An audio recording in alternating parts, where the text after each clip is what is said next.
ہشام نے خبر دی، انہیں معمر نے، انہیں زہری نے، انہیں ابن المسیب نے اور ان سے ابو ہریرہ رضی اللہ عنہ نے بیان کیا کہ حبشہ کے کچھ لوگ نبی کریم صلی اللہ علیہ وسلم کے سامنے حراب چھوٹے نیزے کا کھیل دکھلا رہے تھے کہ عمر رضی اللہ عنہ آ گئے اور کنکریاں اٹھا کر انہیں ان سے مارا، لیکن آپ صلی اللہ علیہ وسلم نے فرمایا عمر انہیں کھیل دکھانے دو۔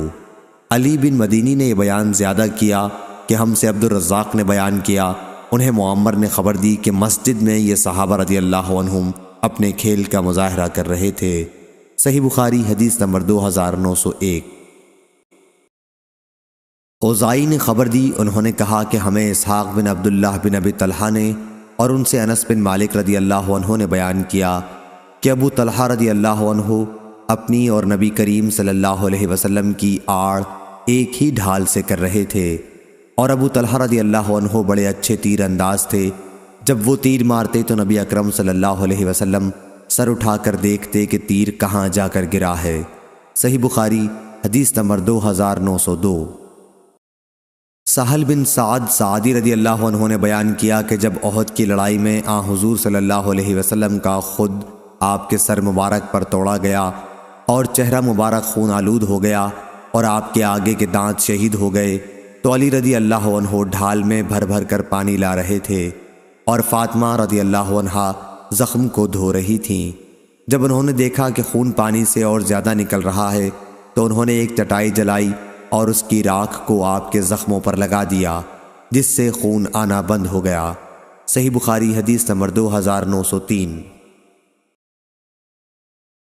سفیان بن عینہ نے بیان کیا، ان سے عمرو بن دینار نے، ان سے زہری نے، ان سے مالک بن اوس بن حدثان نے اور ان سے عمر رضی اللہ عنہ نے بیان کیا کہ بنو نذیر کے باغات وغیرہ اموال ان میں سے تھے جن کو اللہ تعالیٰ نے اپنے رسول صلی اللہ علیہ وسلم کو بغیر لڑنے کے دے دیا تھا۔ مسلمانوں نے ان کے حاصل کرنے کے لیے گھوڑے اور اونٹ نہیں دوڑائے، تو یہ اموال خاص طور سے رسول اللہ صلی اللہ علیہ وسلم ہی کے تھے، جن میں سے آپ صلی اللہ علیہ وسلم اپنی ازواج مطہرات کو سالانہ نفقہ کے طور پر بھی دے دیتے تھے، اور باقی ہتھیار اور گھوڑوں پر خرچ کرتے تھے تاکہ اللہ کے راستے میں جہاد کے لیے ہر وقت تیاری رہے۔ صحیح بخاری حدیث نمبر 2904۔ سعد بن ابراہیم نے بیان کیا، ان سے عبداللہ بن شداد نے اور ان سے علی رضی اللہ عنہ نے۔ دوسری سند ہم سے قبیصیہ بن عقبہ نے بیان کیا، کہا ہم سے سفیان بن عینہ نے بیان کیا، ان سے سعد بن ابراہیم نے بیان کیا، کہا مجھ سے عبداللہ بن شداد نے بیان کیا، کہا کہ میں نے حضرت علی کرم اللہ وجہہ سے سنا، آپ بیان کرتے تھے کہ سعد بن ابی وقاص رضی اللہ عنہ کے بعد میں نے کسی کے متعلق نبی کریم صلی اللہ علیہ وسلم سے نہیں سنا کہ آپ نے خود کو ان پر صدقہ کیا ہو۔ میں نے سنا کہ آپ فرما رہے تھے، تیر برساؤ سعد رضی اللہ عنہ، تم پر میرے ماں باپ قربان ہو۔ صحیح بخاری حدیث نمبر 2905۔ ابو الاسود نے بیان کیا، ان سے عروہ نے اور ان سے عائشہ رضی اللہ عنہا نے کہ رسول اللہ صلی اللہ علیہ وسلم میرے یہاں تشریف لائے تو دو لڑکیاں میرے پاس جنگ بعاث کے گیت گا رہی تھیں۔ آپ بستر پر لیٹ گئے اور چہرہ مبارک دوسری طرف کر لیا، اور اس کے بعد ابو بکر آ گئے اور آپ نے مجھے ڈانٹا کہ یہ شیطانی گانا اور رسول اللہ صلی اللہ علیہ وسلم کی موجودگی میں، لیکن آپ صلی اللہ علیہ وسلم ان کی طرف متوجہ ہوئے اور فرمایا کہ انہیں گانے دو۔ پھر جب ابو بکر رضی اللہ عنہ دوسری طرف متوجہ ہو گئے تو میں نے ان لڑکیوں کو اشارہ کیا اور وہ چلی گئیں۔ صحیح بخاری حدیث نمبر 2906۔ عائشہ رضی اللہ عنہا نے بیان کیا کہ عید کے دن سوڈان کے کچھ صحابہ ڈھال اور حراب کا کھیل دکھلا رہے تھے۔ اب یا میں نے خود رسول اللہ صلی اللہ علیہ وسلم سے کہا یا آپ نے ہی فرمایا کہ تم بھی دیکھنا چاہتی ہو؟ میں نے کہا جی ہاں۔ آپ نے مجھے اپنے پیچھے کھڑا کر لیا، میرا چہرہ آپ کے چہرے پر تھا، اس طرح میں پیچھے پردے سے کھیل کو بخوبی دیکھ سکتی تھی، اور آپ فرما رہے تھے، خوب اے بنو رافدہ۔ جب میں تھک گئی تو آپ نے فرمایا بس۔ میں نے کہا جی ہاں۔ آپ نے فرمایا تو پھر جاؤ۔ احمد نے بیان کیا اور ان سے ابن وہب نے ابو بکر رضی اللہ عنہ کے آنے کے بعد دوسری طرف متوجہ ہو جانے کے لیے لفظ عمل کے بجائے فلما غفل نقل کیا ہے، یعنی جب وہ ذرا غافل ہو گئے۔ صحیح بخاری حدیث نمبر 2907۔ حماد بن زید نے بیان کیا، ان سے ثابت نے اور ان سے انس رضی اللہ عنہ نے بیان کیا کہ نبی کریم صلی اللہ علیہ وسلم سب سے زیادہ خوبصورت اور سب سے زیادہ بہادر تھے۔ ایک رات مدینے پر ایک آواز سن کر بڑا خوف چھا گیا تھا۔ سب لوگ اس آواز کی طرف بڑھے، لیکن نبی کریم صلی اللہ علیہ وسلم سب سے آگے تھے اور آپ نے ہی واقعے کی تحقیق کی۔ آپ ابو طلحہ رضی اللہ عنہ کے ایک گھوڑے پر سوار تھے جس کی پشت ننگی تھی، آپ کی گردن سے تلوار لٹک رہی تھی اور آپ فرما رہے تھے کہ ڈرو مت۔ پھر آپ صلی اللہ علیہ وسلم نے فرمایا کہ ہم نے تو گھوڑے کو سمندر کی طرح تیز پایا ہے، یا یہ فرمایا کہ گھوڑا جیسے سمندر ہے۔ صحیح بخاری حدیث نمبر 2908۔ اوزائی نے خبر دی، انہوں نے کہا کہ میں نے سلیمان بن حبیب سے سنا، کہا میں نے ابو امامہ باہلی سے سنا، وہ بیان کرتے تھے کہ ایک قوم صحابہ رضی اللہ عنہم نے بہت سی فتوحات حاصل کی اور ان کی تلواروں کی آرائش سونے چاندی سے نہیں ہوئی تھی، بلکہ اونٹ کی پشت کا چمڑا، سیسا اور لوہا ان کی تلواروں کے زیور تھے۔ صحیح بخاری حدیث نمبر 2909۔ جابر بن عبداللہ رضی اللہ عنہ نے خبر دی کہ وہ نبی کریم صلی اللہ علیہ وسلم کے ساتھ نجد کے اطراف میں ایک غزوہ میں شریک تھے۔ جب حضور اکرم صلی اللہ علیہ وسلم جہاد سے واپس ہوئے تو آپ کے ساتھ یہ بھی واپس ہوئے۔ راستے میں قیلولہ کا وقت ایک ایسی وادی میں ہوا جس میں ببول کے درخت بکثرت تھے۔ حضرت صلی اللہ علیہ وسلم نے اسی وادی میں پڑاؤ کیا اور صحابہ پوری وادی میں درخت کے سائے کے لیے پھیل گئے۔ آپ نے بھی ایک ببول کے نیچے قیام فرمایا اور اپنی تلوار درخت پر لٹکا دی۔ ہم سب سو گئے تھے کہ حضرت صلی اللہ علیہ وسلم کے پکارنے کی آواز سنائی دی۔ دیکھا گیا تو ایک بدوی آپ کے پاس تھا۔ حضرت صلی اللہ علیہ وسلم نے فرمایا کہ اس نے غفلت میں میری ہی تلوار مجھ پر کھینچ لی تھی اور میں سویا ہوا تھا۔ جب بیدار ہوا تو ننگی تلوار اس کے ہاتھ میں تھی۔ اس نے کہا مجھ سے تمہیں کون بچائے گا؟ میں نے کہا کہ اللہ۔ 3 مرتبہ میں نے اسی طرح کہا اور تلوار اس کے ہاتھ سے چھوٹ کر گر گئی۔ حضور اکرم صلی اللہ علیہ وسلم نے اعرابی کو کوئی سزا نہیں دی، بلکہ آپ بیٹھ گئے، پھر وہ خود متاثر ہو کر اسلام لائے۔ صحیح بخاری حدیث نمبر 2910۔ عبدالعزیز بن ابی حازم نے بیان کیا، ان سے ان کے والد نے اور ان سے سہل بن سعد سعدی رضی اللہ عنہ نے ان سے احد کی لڑائی میں نبی کریم صلی اللہ علیہ وسلم کے زخمی ہونے کے متعلق پوچھا گیا تو انہوں نے بتلایا کہ آپ کے چہرے مبارک پر زخم آئے اور آپ کے آگے کے دانت ٹوٹ گئے تھے اور خود آپ کے سر مبارک پر ٹوٹ گئی تھی جس سے سر پر زخم آئے تھے۔ حضرت فاطمہ زہرا رضی اللہ عنہا خون دھو رہی تھیں اور علی کرم اللہ وجہہ پانی ڈال رہے تھے۔ جب حضرت فاطمہ رضی اللہ عنہا نے دیکھا کہ خون برابر بڑھتا ہی جا رہا ہے تو انہوں نے ایک چٹائی جلائی اور اس کی راکھ کو آپ کے زخموں پر لگا دیا جس سے خون بہنا بند ہو گیا۔ صحیح بخاری حدیث نمبر 2911۔ عبد الرحمن بن مہدی نے بیان کیا، ان سے سفیان سوری نے، ان سے ابو اسحاق نے اور ان سے عمر بن حارث رضی اللہ عنہ نے بیان کیا کہ نبی کریم صلی اللہ علیہ وسلم نے وفات کے بعد اپنے ہتھیار ایک سفید خچر اور ایک قطع رازی جسے آپ پہلے ہی صدقہ کر چکے تھے کے سوا اور کوئی چیز نہیں چھوڑی تھی۔ صحیح بخاری حدیث نمبر 2912۔ شعیب نے خبر دی، انہیں زہری نے، ان سے سنان بن ابی سنان اور ابو سلمہ نے بیان کیا اور ان دونوں حضرات کو جابر رضی اللہ عنہ نے خبر دی۔ دوسری سند اور ہم سے موسیٰ بن اسماعیل نے بیان کیا، انہیں ابراہیم بن سعد نے خبر دی، انہیں ابن شہاب نے خبر دی، انہیں سنان بن ابی سنان الدولہ نے اور انہیں جابر بن عبداللہ رضی اللہ عنہ نے خبر دی کہ وہ نبی کریم صلی اللہ علیہ وسلم کے ساتھ ایک لڑائی میں شریک تھے، ایک ایسے جنگل میں جہاں ببول کے درخت بکثرت تھے۔ قیلولہ کا وقت ہو گیا، تمام صحابہ سائے کی تلاش میں پوری وادی میں متفرق درختوں کے نیچے پھیل گئے اور نبی کریم صلی اللہ علیہ وسلم نے بھی ایک درخت کے نیچے قیام فرمایا۔ آپ نے تلوار درخت کے تنے سے لٹکا دی تھی اور سو گئے تھے۔ جب آپ بیدار ہوئے تو آپ کے پاس ایک اجنبی موجود تھا۔ اس اجنبی نے کہا تھا کہ اب تمہیں مجھ سے کون بچائے گا؟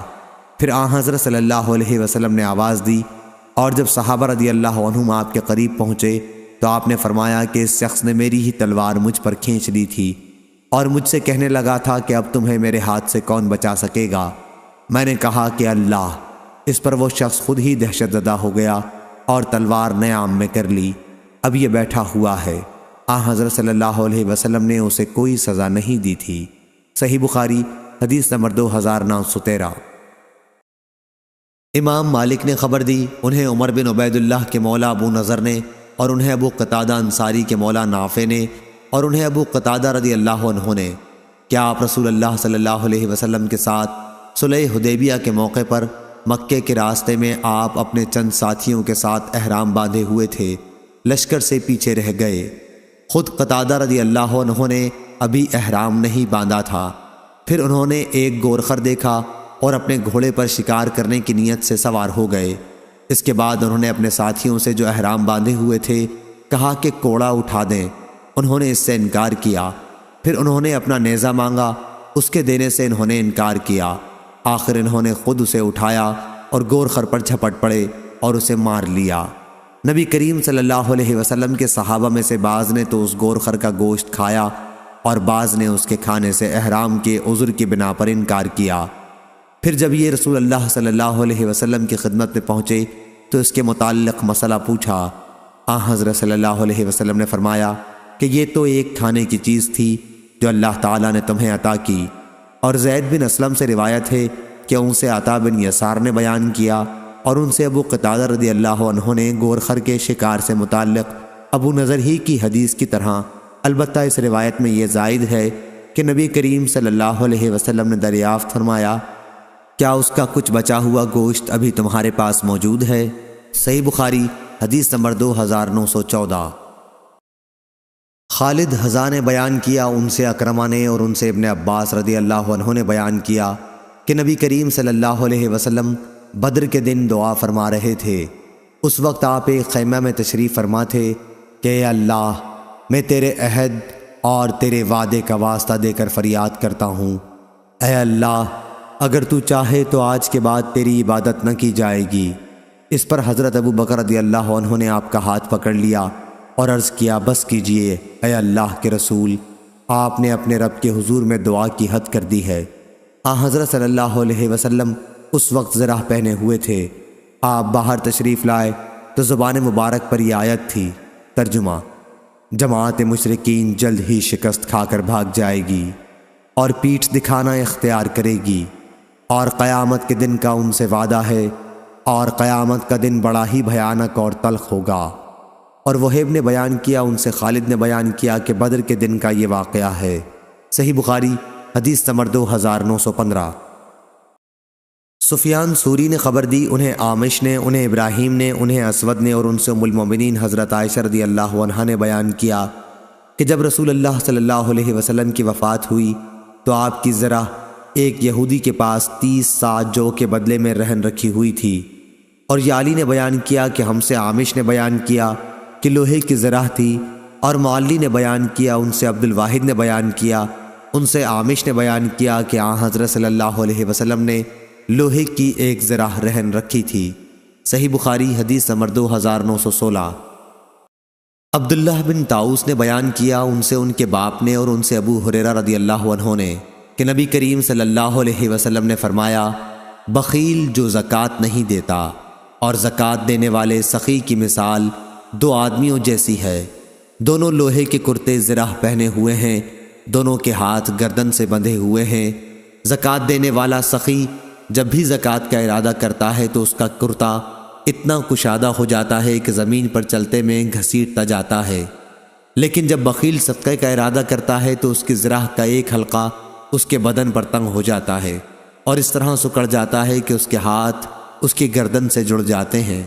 ابو ہریرہ رضی اللہ عنہ نے نبی کریم صلی اللہ علیہ وسلم کو یہ فرماتے سنا کہ پھر بخیل اسے ڈھیلا کرنا چاہتا ہے لیکن وہ ڈھیلا نہیں ہوتا۔ صحیح بخاری حدیث نمبر 2917۔ مسروق نے بیان کیا، اور ان سے مغیرہ بن شعبہ نے بیان کیا کہ رسول اللہ صلی اللہ علیہ وسلم قضائے حاجت کے لیے تشریف لے گئے۔ جب آپ واپس ہوئے تو میں پانی لے کر خدمت میں حاضر ہوا۔ آپ شامی جبہ پہنے ہوئے تھے۔ پھر آپ نے کلی کی اور ناک میں پانی ڈالا اور اپنے چہرے پاک کو دھویا۔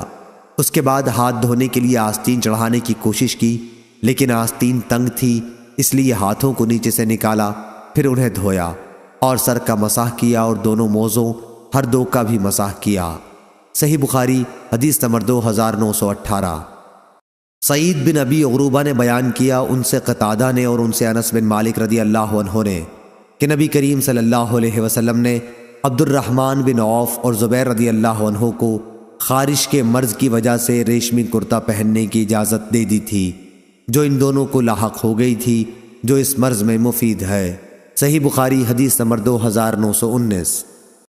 حمام نے بیان کیا، ان سے قتادہ نے اور ان سے انس رضی اللہ عنہ نے دوسری سند، اور ہم سے محمد بن سنان نے بیان کیا، کہا ہم سے حمام نے بیان کیا، ان سے قتادہ نے اور ان سے انس رضی اللہ عنہ نے کہ عبد الرحمن بن عوف اور زبیر بن عوام رضی اللہ عنہ نے نبی کریم صلی اللہ علیہ وسلم سے جوؤں کی شکایت کی تو رسول اللہ صلی اللہ علیہ وسلم نے انہیں ریشمی کپڑے کے استعمال کی اجازت دے دی۔ پھر میں نے جہاد میں انہیں ریشمی کپڑا پہنے ہوئے دیکھا۔ صحیح بخاری حدیث نمبر 2920۔ قتادہ نے خبر دی اور ان سے انس رضی اللہ عنہ نے بیان کیا کہ نبی کریم صلی اللہ علیہ وسلم نے عبد الرحمن بن عوف اور زبیر بن عوام رضی اللہ عنہ کو ریشمی کپڑے پہننے کی اجازت دے دی تھی۔ صحیح بخاری حدیث نمبر 2921۔ شعبہ نے بیان کیا، انہوں نے قتادہ سے سنا اور انہوں نے انس رضی اللہ عنہ سے کہ نبی کریم صلی اللہ علیہ وسلم نے رخصت دی تھی، یا یہ بیان کیا کہ رخصت دی گئی تھی ان دونوں حضرات کو خارش کی وجہ سے جو ان کو لاحق ہو گئی تھی۔ صحیح بخاری حدیث نمبر 2922۔ ابراہیم بن سعد نے بیان کیا، ان سے ابن شہاب نے، ان سے جعفر بن عمرو بن امیہ نے اور ان سے ان کے والد نے بیان کیا کہ میں نے نبی کریم صلی اللہ علیہ وسلم کو دیکھا کہ آپ صلی اللہ علیہ وسلم شانے کا گوشت چھری سے کاٹ کر کھا رہے تھے۔ پھر نماز کے لیے اذان ہوئی تو آپ نے نماز پڑھی لیکن وضو نہیں کیا۔ ہم سے ابو الیمان نے بیان کیا، کہا ہم کو شعیب نے خبر دی اور انہیں ظاہری نے اس روایت میں یہ زیادتی بھی موجود ہے کہ جب آپ نماز کے لیے بلائے گئے تو آپ نے چھری ڈال دی۔ صحیح بخاری حدیث نمبر 2923۔ ثور بن یزید نے بیان کیا، ان سے خالد بن معدان نے اور ان سے عمیر بن اسود اونسی نے بیان کیا کہ وہ عبادہ بن صامت رضی اللہ عنہ کی خدمت میں حاضر ہوئے۔ آپ کا قیام ساحل حمص پر اپنے ہی ایک مکان میں تھا اور آپ کے ساتھ آپ کی بیوی ام حرام رضی اللہ عنہا بھی تھیں۔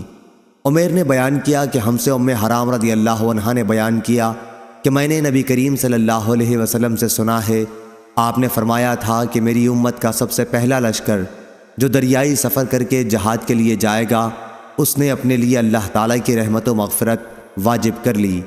ام حرام رضی اللہ عنہا نے بیان کیا کہ میں نے کہا تھا، یا رسول اللہ، کیا میں بھی ان کے ساتھ ہوں گی؟ آپ نے فرمایا کہ ہاں، تم بھی ان کے ساتھ ہوگی۔ پھر نبی کریم صلی اللہ علیہ وسلم نے فرمایا، سب سے پہلا لشکر میری امت کا جو قیصر رومیوں کے بادشاہ کے شہر قسطنطنیہ پر چڑھائی کرے گا، ان کی مغفرت ہوگی۔ میں نے کہا میں بھی ان کے ساتھ ہوں گی یا رسول اللہ؟ آپ نے فرمایا کہ نہیں۔ صحیح بخاری حدیث نمبر 2924۔ امام مالک نے بیان کیا، ان سے نافع نے اور ان سے عبداللہ بن عمر رضی اللہ عنہ نے کہ رسول کریم صلی اللہ علیہ وسلم نے فرمایا، ایک دور آئے گا جب تم یہودیوں سے جنگ کرو گے اور وہ شکست کھا کر بھاگتے پھریں گے۔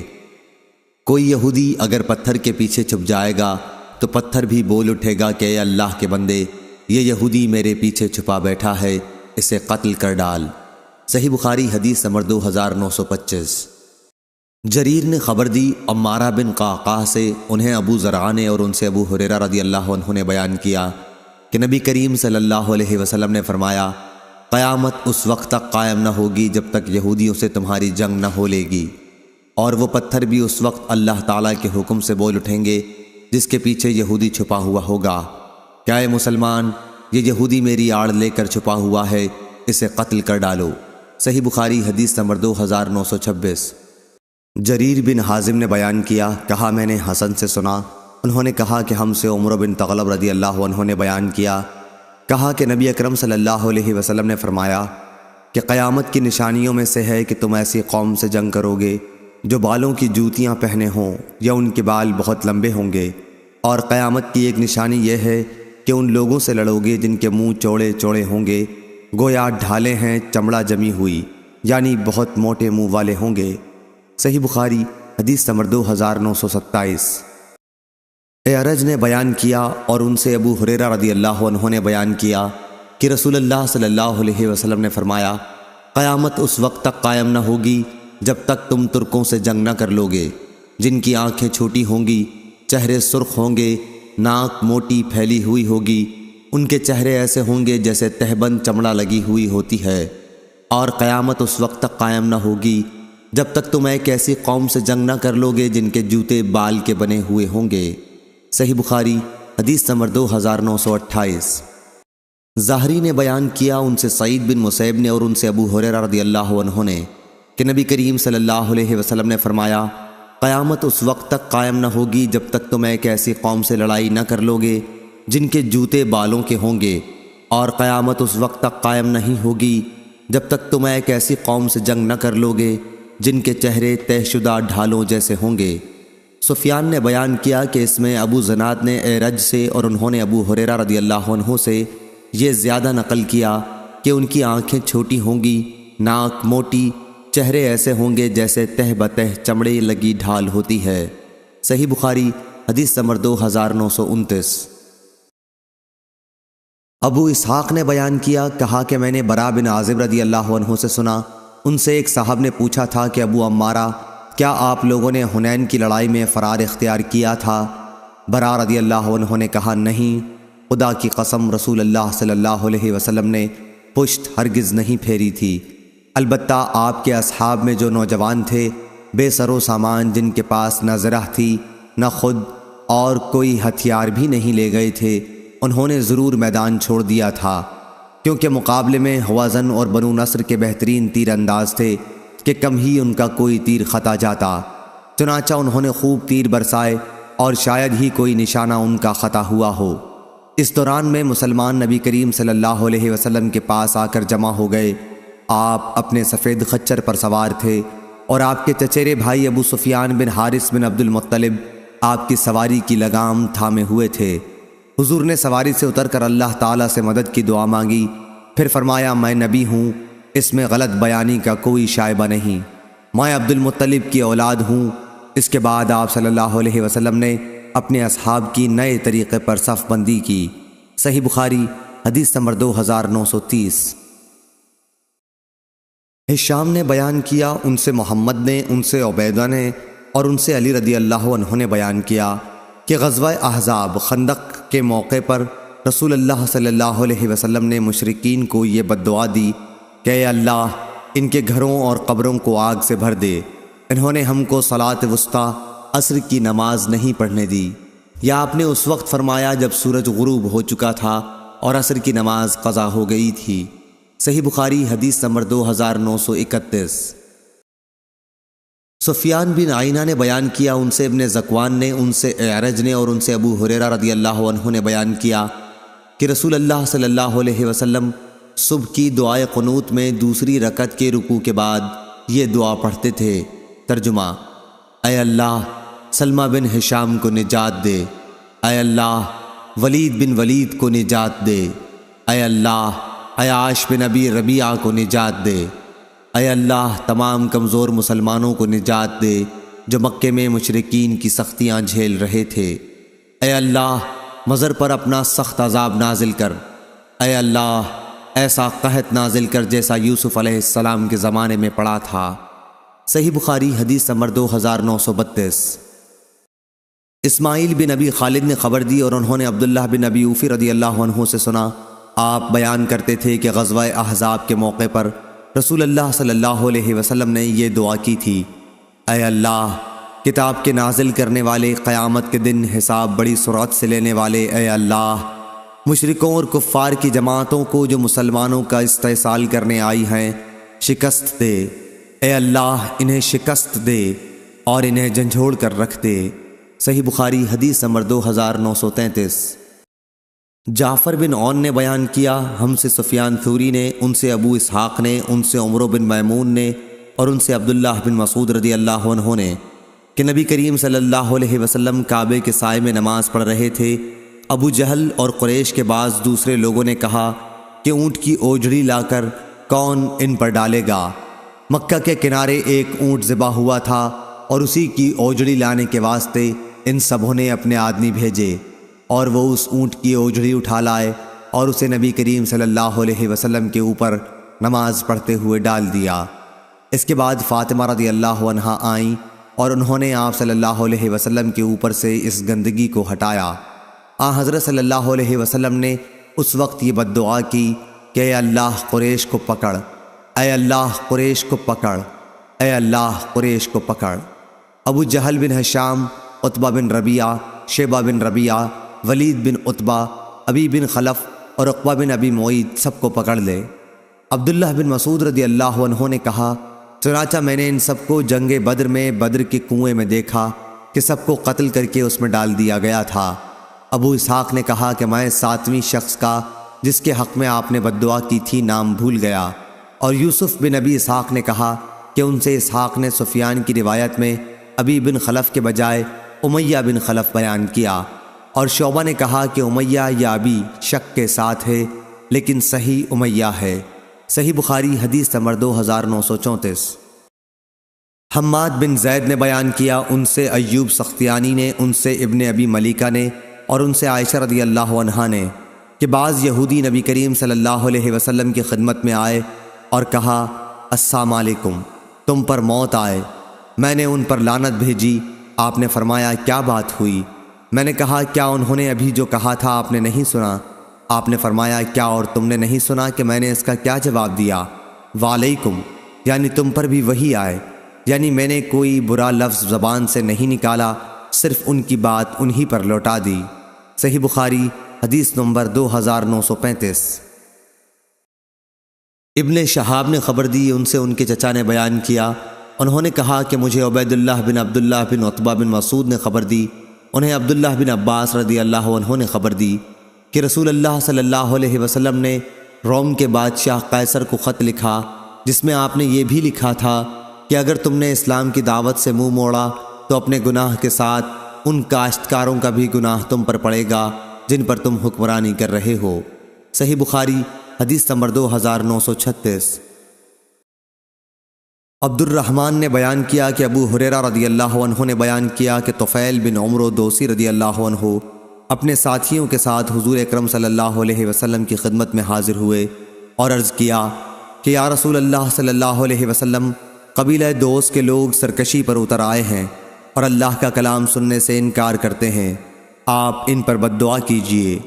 بعض صحابہ رضی اللہ عنہم نے کہا کہ اب دوس کے لوگ برباد ہو جائیں گے، لیکن آپ صلی اللہ علیہ وسلم نے فرمایا، اے اللہ، دوس کے لوگوں کو ہدایت دے اور انہیں دائرہ اسلام میں کھینچ لا۔ صحیح بخاری حدیث نمبر 2937۔ شعبہ نے خبر دی قتادہ سے، انہوں نے کہا کہ میں نے انس رضی اللہ عنہ سے سنا کہ آپ بیان کرتے تھے کہ جب نبی کریم صلی اللہ علیہ وسلم نے شاہ روم کو خط لکھنے کا ارادہ کیا تو آپ سے کہا گیا کہ وہ لوگ کوئی خط اس وقت تک قبول نہیں کرتے جب تک وہ سر بمہر نہ ہو۔ چنانچہ حضرت صلی اللہ علیہ وسلم نے ایک چاندی کی انگوٹھی بنوائی، گویا دست مبارک پر اس کی سفیدی میری نظروں کے سامنے ہے، اس انگوٹھی پر محمد الرسول اللہ کھدا ہوا تھا۔ صحیح بخاری حدیث نمبر 2938۔ عبیداللہ بن عبداللہ بن عتبہ نے خبر دی اور انہیں عبداللہ بن عباس رضی اللہ عنہ نے کہ رسول اللہ صلی اللہ علیہ وسلم نے اپنا خط کسریٰ کے پاس بھیجا۔ آپ نے ایلچی سے یہ فرمایا تھا کہ وہ آپ صلی اللہ علیہ وسلم کے خط کو بحرین کے گورنر کو دے دیں، بحرین کا گورنر اسے کسریٰ کے دربار میں پہنچا دے گا۔ جب کسریٰ نے مکتوب پڑھا تو اسے اس نے پھاڑ ڈالا۔ مجھے یاد ہے کہ سعید بن مسیب نے بیان کیا تھا کہ پھر نبی کریم صلی اللہ علیہ وسلم نے اس پر بد دعا کی تھی کہ وہ بھی پارا پارا ہو جائے، چنانچہ ایسا ہی ہوا۔ صحیح بخاری حدیث نمبر 2939۔ ابراہیم بن سعد نے بیان کیا، ان سے صالح بن کیسان نے، ان سے ابن شہاب نے، ان سے عبیداللہ بن عبداللہ بن عتبہ نے اور انہیں عبداللہ بن عباس رضی اللہ عنہ نے خبر دی کہ رسول اللہ صلی اللہ علیہ وسلم نے قیصر کو ایک خط لکھا جس میں آپ نے اسے اسلام کی دعوت دی تھی۔ وحیہ کلبی رضی اللہ عنہ کو آپ نے مکتوب دے کر بھیجا اور انہیں حکم دیا تھا کہ مکتوب بصرہ کے گورنر کے حوالے کر دیں، وہ اسے قیصر تک پہنچا دے گا۔ جب فارس کی فوج اس کے مقابلے میں شکست کھا کر پیچھے ہٹ گئی تھی اور اس کے ملک کے مقبوضہ علاقے واپس مل گئے تھے، تو اس انعام کے شکرانے کے طور پر جو اللہ تعالیٰ نے اس کا ملک اسے واپس دے کر اس پر کیا تھا، ابھی قیصر حمص سے ایلیا بیت المقدس تک پیدل چل کر آیا تھا۔ جب اس کے پاس رسول اللہ صلی اللہ علیہ وسلم کا نامہ مبارک پہنچا اور اس کے سامنے پڑھا گیا تو اس نے کہا کہ اگر ان حضرت صلی اللہ علیہ وسلم کی قوم کا کوئی شخص یہاں ہو تو اسے تلاش کر کے لاؤ، تاکہ میں اس رسول صلی اللہ علیہ وسلم کے متعلق اس سے کچھ سوالات کروں۔ صحیح بخاری حدیث نمبر 2940۔ ابو سفیان رضی اللہ عنہ نے خبر دی کہ قریش کے قافلے کے ساتھ وہ ان دنوں شام میں مقیم تھے۔ یہ قافلہ اس دور میں یہاں تجارت کی غرض سے آیا تھا، جس میں حضرت صلی اللہ علیہ وسلم اور کفار قریش میں باہم صلح ہو چکی تھی، صلح حدیبیہ۔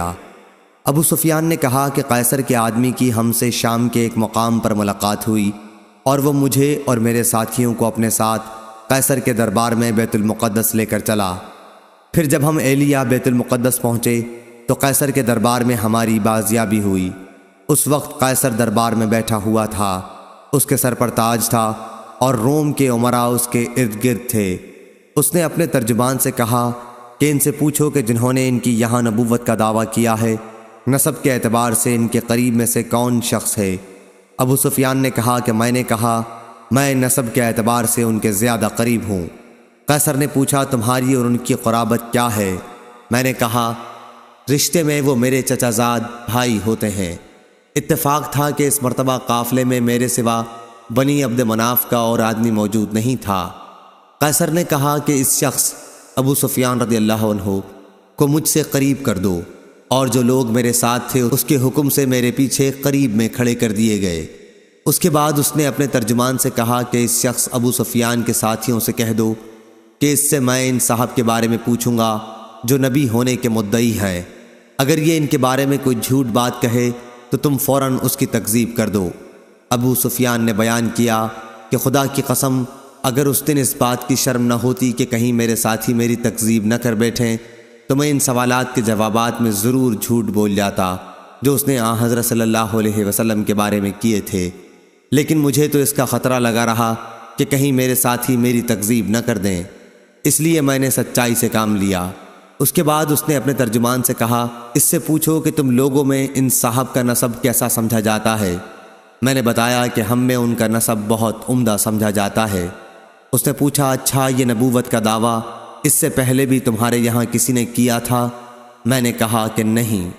اس نے پوچھا کیا اس دعویٰ سے پہلے ان پر کوئی جھوٹ کا الزام تھا؟ میں نے کہا کہ نہیں۔ اس نے پوچھا ان کے باپ دادوں میں کوئی بادشاہ گزرا ہے؟ میں نے کہا کہ نہیں۔ اس نے پوچھا تو اب بڑے امیر لوگ ان کی اتباع کرتے ہیں یا کمزور اور کم حیثیت کے لوگ؟ میں نے کہا کہ کمزور اور معمولی حیثیت کے لوگ ہی ان کے زیادہ تر ماننے والے ہیں۔ اس نے پوچھا کہ اس کے ماننے والوں کی تعداد بڑھتی رہتی ہے یا گھٹتی جا رہی ہے؟ میں نے کہا جی نہیں، تعداد برابر بڑھتی جا رہی ہے۔ اس نے پوچھا کوئی ان کے دین سے بیزار ہو کر اسلام لانے کے بعد پھر بھی گیا ہے کیا؟ میں نے کہا کہ نہیں۔ اس نے پوچھا انہوں نے کبھی وعدہ خلافی بھی کی ہے؟ میں نے کہا کہ نہیں، لیکن آج کل ہمارا ان سے ایک معاہدہ ہو رہا ہے اور ہمیں ان کی طرف سے معاہدے کی خلاف ورزی کا خطرہ ہے۔ ابو سفیان نے کہا کہ پوری گفتگو میں سوائے اس کے اور کوئی ایسا موقع نہیں ملا جس میں کوئی ایسی بات جھوٹی ملا سکوں جس سے حضرت صلی اللہ علیہ وسلم کی توہین ہو اور اپنے ساتھیوں کی طرف سے بھی جھٹلانے کا ڈر نہ ہو۔ اس نے پھر پوچھا کیا تم نے کبھی ان سے لڑائی کی ہے یا انہوں نے تم سے جنگ کی ہے؟ میں نے کہا کہ ہاں۔ اس نے پوچھا تمہاری لڑائی کا کیا نتیجہ نکلتا ہے؟ میں نے کہا لڑائی میں ہمیشہ کسی ایک گروہ نے فتح نہیں حاصل کی، کبھی وہ ہمیں مغلوب کر لیتے ہیں اور کبھی ہم انہیں۔ اس نے پوچھا وہ تمہیں کن کاموں کا حکم دیتے ہیں؟ کہا ہمیں وہ اس کا حکم دیتے ہیں کہ ہم صرف اللہ کی عبادت کریں اور اس کا کسی کو بھی شریک نہ ٹھہرائیں۔ ہمیں ان بتوں کی عبادت سے منع کرتے ہیں جن کی ہمارے باپ دادا عبادت کیا کرتے تھے۔ نماز، صدقہ، پاک بازی و مروت و وفا، عہد اور امانت کے ادا کرنے کا حکم دیتے ہیں۔ جب میں اسے یہ تمام باتیں بتا چکا تو اس نے اپنے ترجمان سے کہا ان سے کہو کہ میں نے تم سے ان کے نسب کے متعلق دریافت کیا تو تم نے بتایا کہ وہ تمہارے یہاں صاحب نسب اور شریف سمجھے جاتے ہیں، اور انبیاء بھی یوں ہی اپنی قوم کے اعلیٰ نسب میں پیدا کیے جاتے ہیں۔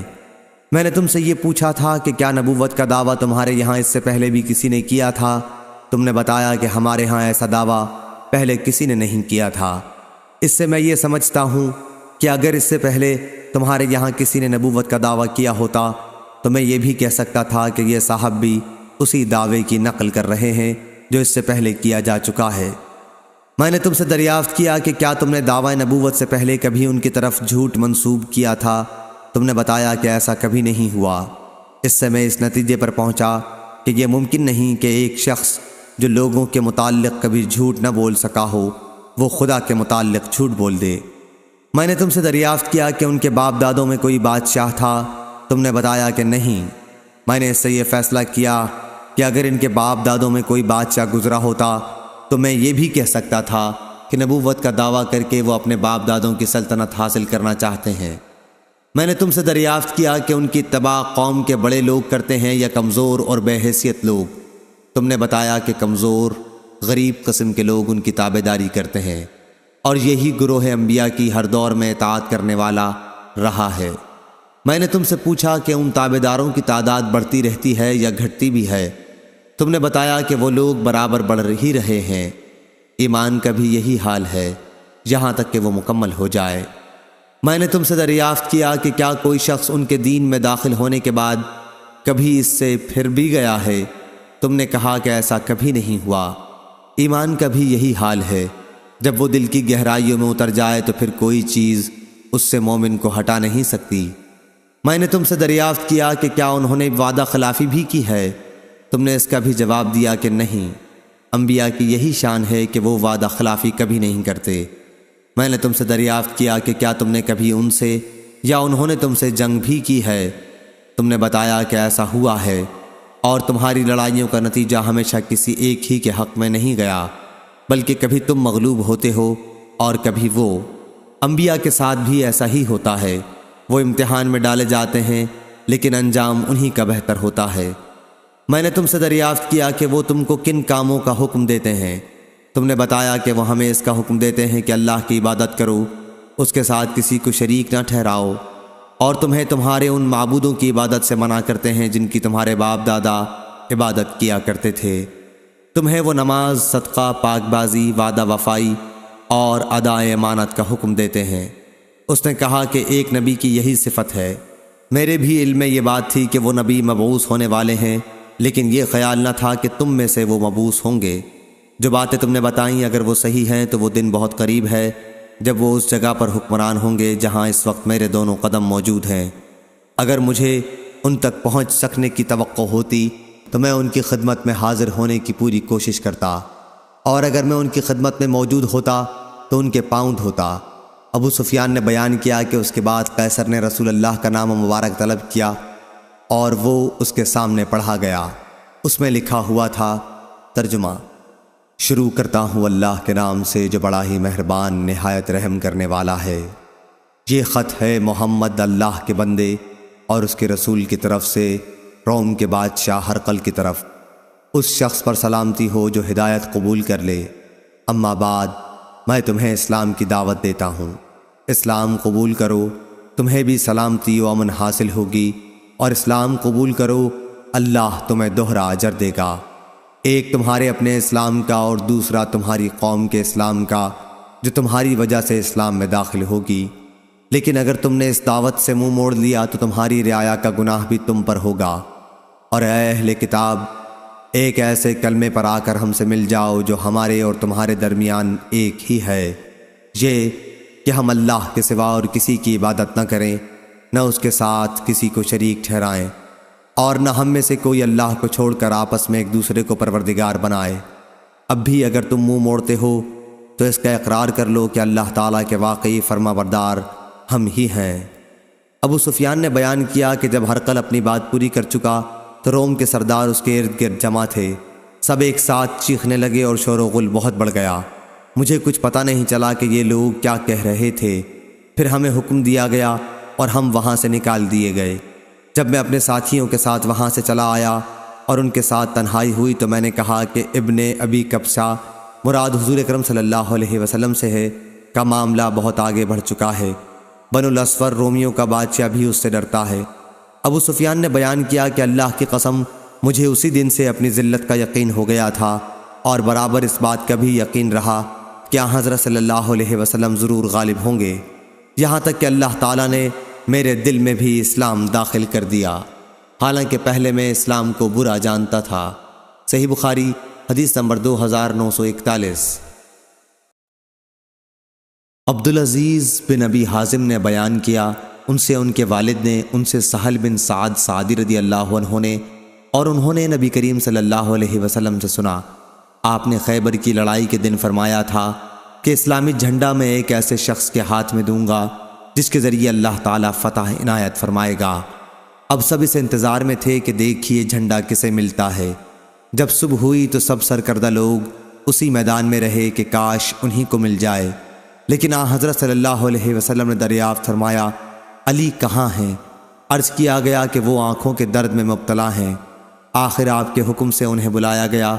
آپ صلی اللہ علیہ وسلم نے اپنا لعاب دہن مبارک ان کی آنکھوں میں لگا دیا اور فوراً ہی وہ اچھے ہو گئے، جیسے پہلے کوئی تکلیف ہی نہ رہی ہو۔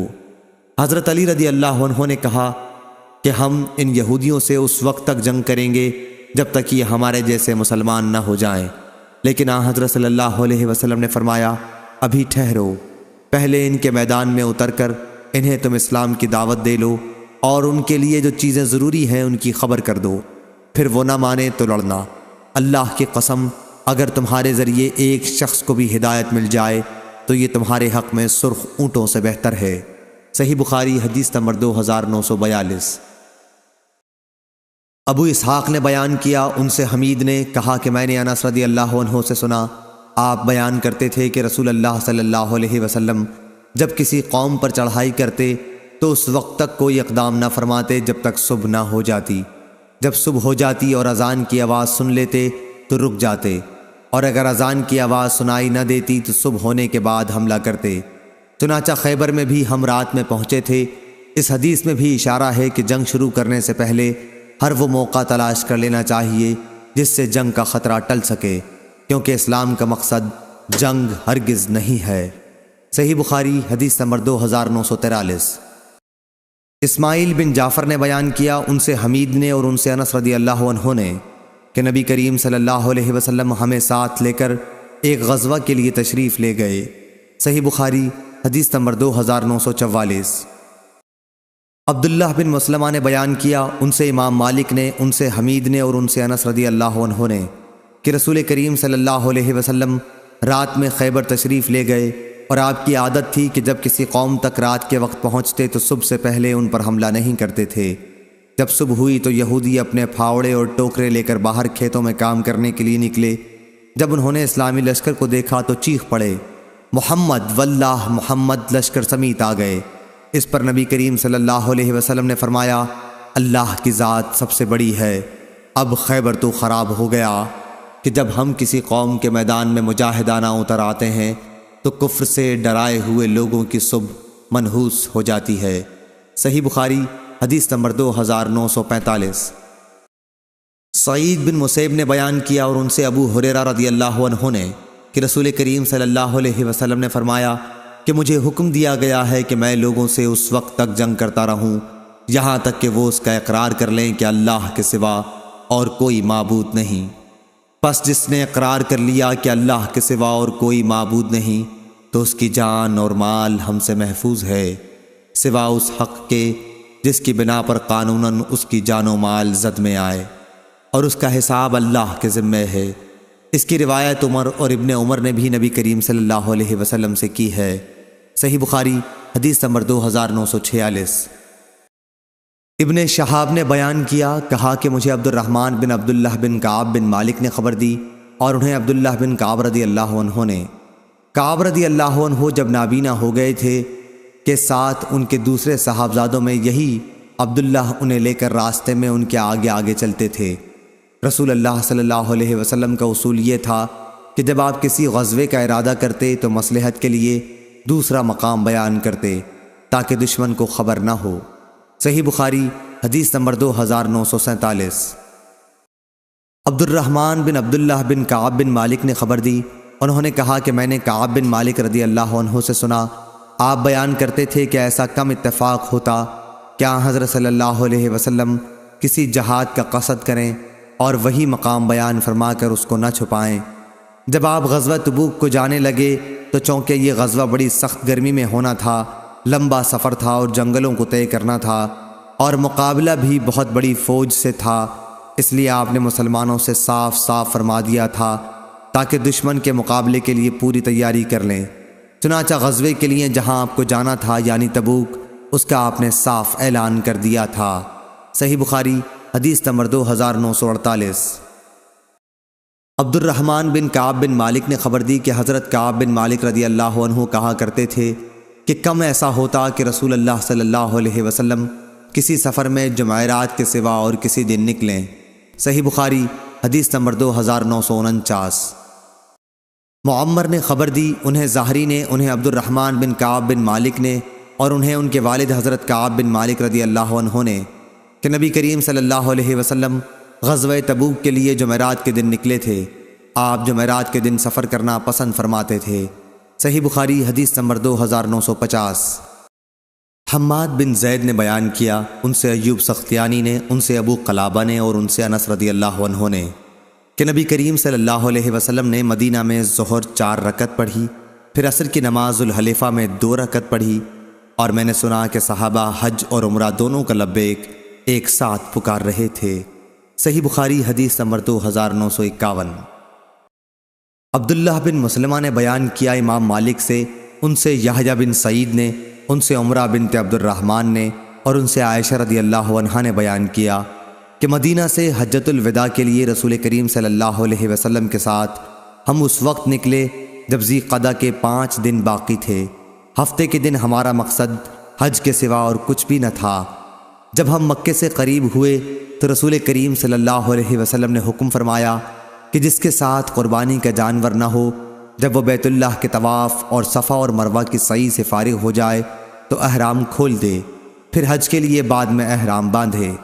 حضرت عائشہ رضی اللہ عنہا نے کہا کہ 10ویں ذی الحج کو ہمارے یہاں گائے کا گوشت آیا۔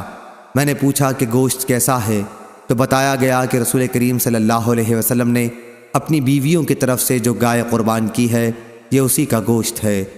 یحییٰ نے بیان کیا کہ میں نے اس کے بعد اس حدیث کا ذکر قاسم بن محمد سے کیا تو انہوں نے بتایا کہ قسم اللہ کی، عمرہ بنت عبد الرحمن نے تم سے یہ حدیث ٹھیک ٹھیک بیان کی ہے۔ صحیح بخاری حدیث نمبر 2952۔ زہری نے بیان کیا، ان سے عبید اللہ نے اور ان سے ابن عباس رضی اللہ عنہ نے کہ نبی کریم صلی اللہ علیہ وسلم فتح مکہ کے لیے مدینے سے رمضان میں نکلے اور روزے سے تھے۔ جب آپ مقام قدید پر پہنچے تو آپ نے افطار کیا۔ سفیان نے کہا کہ زہری نے بیان کیا، انہیں عبید اللہ نے خبر دی اور انہیں ابن عباس رضی اللہ عنہ نے پھر یہی حدیث بیان کی۔ صحیح بخاری حدیث نمبر 2953۔ عمرو بن حارث نے خبر دی، انہیں بکیر نے، انہیں سلیمان بن یسار نے اور ان سے ابو ہریرہ رضی اللہ عنہ نے بیان کیا کہ رسول اللہ صلی اللہ علیہ وسلم نے ہمیں ایک فوج میں بھیجا اور ہدایت فرمائی کہ اگر فلاں 2 قریشی حباب بن اسود اور نافع بن عبد عمر جن کا آپ نے نام لیا تم کو مل جائیں تو انہیں آگ میں جلا دینا۔ ابو ہریرہ رضی اللہ عنہ نے کہا کہ جب ہم آپ کی خدمت میں آپ سے رخصت ہونے کی اجازت کے لیے حاضر ہوئے اس وقت آپ نے فرمایا کہ میں نے تمہیں پہلے ہدایت کی تھی کہ فلاں فلاں قریشی اگر تمہیں مل جائیں تو انہیں آگ میں جلا دینا، لیکن یہ حقیقت ہے کہ آگ کی سزا دینا اللہ تعالیٰ کے سوا کسی کے لیے سزاوار نہیں ہے، اس لیے اگر وہ تمہیں مل جائیں تو انہیں قتل کر دینا، آگ میں نہ جلانا۔ صحیح بخاری حدیث نمبر 2954۔ عبید اللہ عمری نے بیان کیا، ان سے نافع نے اور ان سے عبداللہ بن عمر رضی اللہ عنہ نے نبی کریم صلی اللہ علیہ وسلم کے حوالے سے دوسری سند، اور مجھ سے محمد بن صباح نے بیان کیا، کہا ہم سے اسماعیل بن زکریا نے بیان کیا، ان سے عبید اللہ نے، ان سے نافع نے، ان سے ابن عمر رضی اللہ عنہ نے کہ نبی کریم صلی اللہ علیہ وسلم نے فرمایا، خلیفہ وقت کے احکام سننا اور انہیں بجا لانا ہر مسلمان کے لیے واجب ہے جب تک کہ گناہ کا حکم نہ دیا جائے۔ اگر گناہ کا حکم دیا جائے تو پھر نہ اسے سننا چاہیے اور نہ اس پر عمل کرنا چاہیے۔ صحیح بخاری حدیث نمبر 2955۔ اعرج نے بیان کیا، اور انہوں نے ابو ہریرہ رضی اللہ عنہ سے سنا، انہوں نے نبی کریم صلی اللہ علیہ وسلم سے سنا، آپ فرماتے تھے کہ ہم لوگ گو دنیا میں سب سے پیچھے آئے لیکن آخرت میں جنت میں سب سے آگے ہوں گے۔ صحیح بخاری حدیث نمبر 2956۔ اور اسی سند کے ساتھ روایت ہے کہ جس نے میری اطاعت کی اس نے اللہ کی اطاعت کی، اور جس نے میری نافرمانی کی اس نے اللہ کی نافرمانی کی، اور جس نے امیر کی اطاعت کی اس نے میری اطاعت کی، اور جس نے امیر کی نافرمانی کی اس نے میری نافرمانی کی۔ امام کی مثال ڈھال جیسی ہے کہ اس کے پیچھے رہ کر اس کی آڑ میں یعنی اس کے ساتھ ہو کر جنگ کی جاتی ہے، اور اسی کے ذریعے دشمن کے حملے سے بچا جاتا ہے۔ پس اگر امام تمہیں اللہ سے ڈرتے رہنے کا حکم دے اور انصاف کرے اس کا ثواب اسے ملے گا، لیکن اگر بے انصافی کرے گا تو اس کا وبال اس پر ہوگا۔ صحیح بخاری حدیث نمبر 2957۔ جویریہ نے بیان کیا، ان سے نافع نے اور ان سے عبداللہ بن عمر رضی اللہ عنہ نے، کہ صلح حدیبیہ کے بعد جب ہم دوسرے سال پھر آئے تو ہم میں سے جنہوں نے صلح حدیبیہ کے موقع پر حضرت صلی اللہ علیہ وسلم سے بیعت کی تھی، 2 شخص بھی اس درخت کی نشاندہی پر متفق نہیں ہو سکے جس کے نیچے ہم نے رسول اللہ صلی اللہ علیہ وسلم سے بیعت کی تھی، اور یہ صرف اللہ کی رحمت تھی۔ جویریہ نے کہا، میں نے نافع سے پوچھا، حضرت صلی اللہ علیہ وسلم نے صحابہ سے کس بات پر بیعت کی تھی؟ کیا موت پر لی تھی؟ فرمایا کہ نہیں، بلکہ صبر و استقامت پر بیعت لی تھی۔ صحیح بخاری حدیث نمبر 2958۔ وہیب نے بیان کیا، کہا ہم سے عمرو بن یحییٰ نے، ان سے عباد بن تمیم نے، اور ان سے عبداللہ بن زید رضی اللہ عنہ نے بیان کیا کہ ہراہ کی لڑائی کے زمانے میں ایک صاحب ان کے پاس آئے اور کہا کہ عبداللہ بن حنظلہ لوگوں سے یزید کے خلاف موت پر بیعت لے رہے ہیں، تو انہوں نے کہا کہ رسول اللہ صلی اللہ علیہ وسلم کے بعد اب میں موت پر کسی سے بیعت نہیں کروں گا۔ صحیح بخاری حدیث نمبر 2959۔ یزید بن ابی عبید نے بیان کیا اور ان سے سلمہ بن الاکوع نے بیان کیا کہ حدیبیہ کے موقع پر میں نے رسول اللہ صلی اللہ علیہ وسلم سے بیعت کی، پھر ایک درخت کے سائے میں آ کر کھڑا ہو گیا۔ جب لوگوں کا ہجوم کم ہوا تو حضرت صلی اللہ علیہ وسلم نے دریافت کیا، ابن الاکوع کیا بیعت نہیں کرو گے؟ انہوں نے کہا کہ میں نے عرض کیا، یا رسول اللہ میں تو بیعت کر چکا ہوں۔ آپ نے فرمایا، دوبارہ اور بھی؟ چنانچہ میں نے دوبارہ بیعت کی۔ یزید بن ابی عبید اللہ کہتے ہیں کہ میں نے سلمہ بن الاکوع رضی اللہ عنہ سے پوچھا، ابو مسلم اس دن آپ حضرات نے کس بات پر بیعت کی تھی؟ کہا کہ موت پر۔ صحیح بخاری حدیث نمبر 2960۔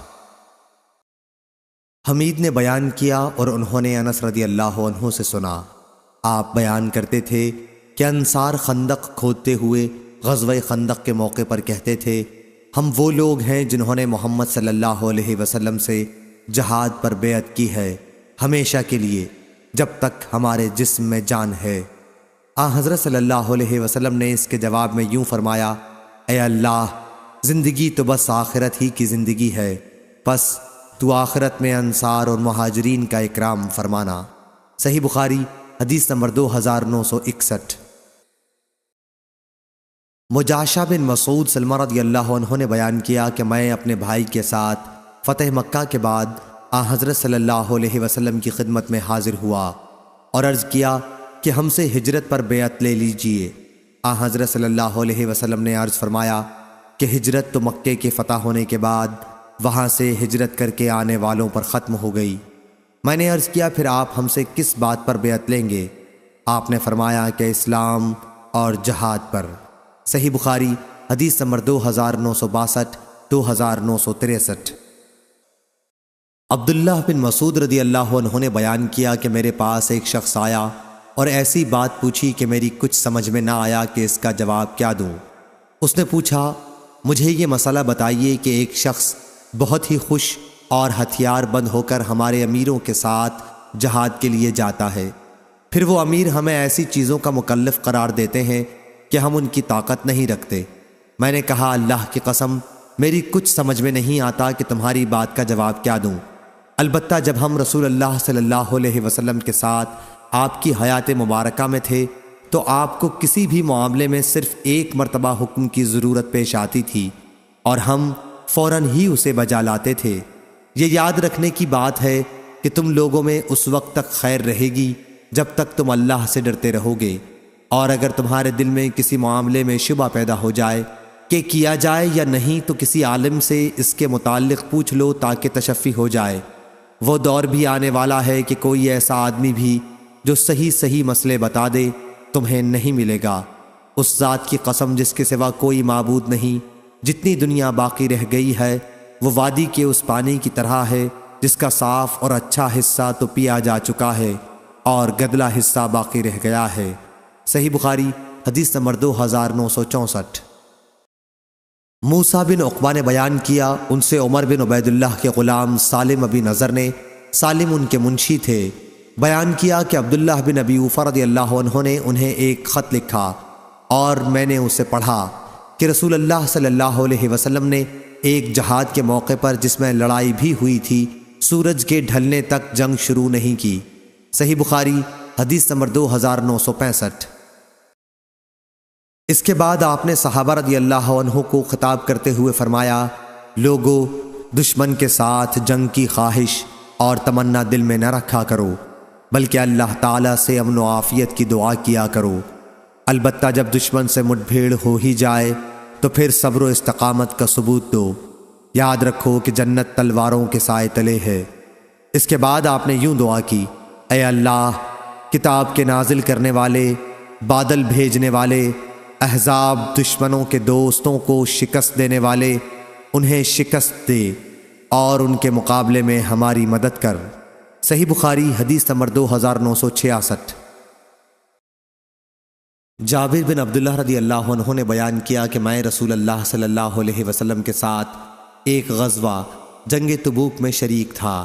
انہوں نے بیان کیا کہ رسول اللہ صلی اللہ علیہ وسلم پیچھے سے آ کر میرے پاس تشریف لائے۔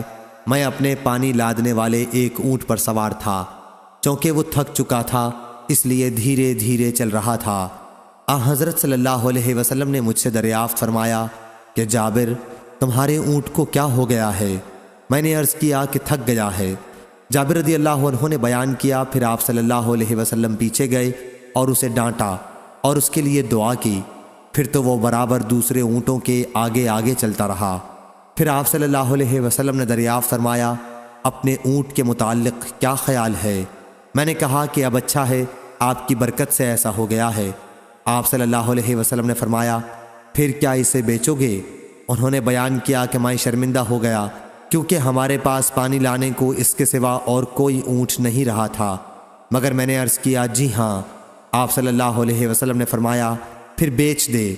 چنانچہ میں نے وہ اونٹ آپ صلی اللہ علیہ وسلم کو بیچ دیا اور یہ طے پایا کہ مدینے تک میں اسی پر سوار ہو کر جاؤں گا۔ بیان کیا کہ میں نے عرض کیا، یا رسول اللہ، میری شادی ابھی نئی ہوئی ہے۔ میں نے آپ صلی اللہ علیہ وسلم سے آگے بڑھ کر اپنے گھر جانے کی اجازت چاہی تو آپ صلی اللہ علیہ وسلم نے اجازت عنایت فرما دی۔ اس لیے میں سب سے پہلے مدینہ پہنچ آیا۔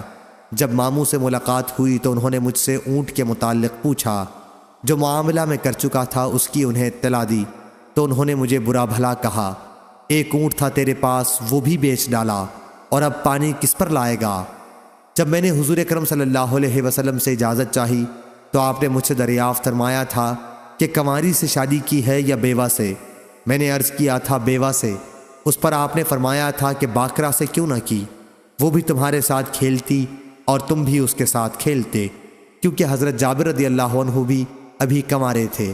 میں نے کہا، یا رسول اللہ، میرے باپ کی وفات ہو گئی ہے، یا یہ کہا کہ وہ احد میں شہید ہو چکے ہیں اور میری چھوٹی چھوٹی بہنیں ہیں، اس لیے مجھے اچھا نہیں معلوم ہوا کہ انہی جیسی کسی لڑکی کو بیاہ کے لاؤں جو نہ انہیں ادب سکھا سکے نہ ان کی نگرانی کر سکے، اس لیے میں نے بیوہ سے شادی کی تاکہ وہ ان کی نگرانی کرے اور انہیں ادب سکھائے۔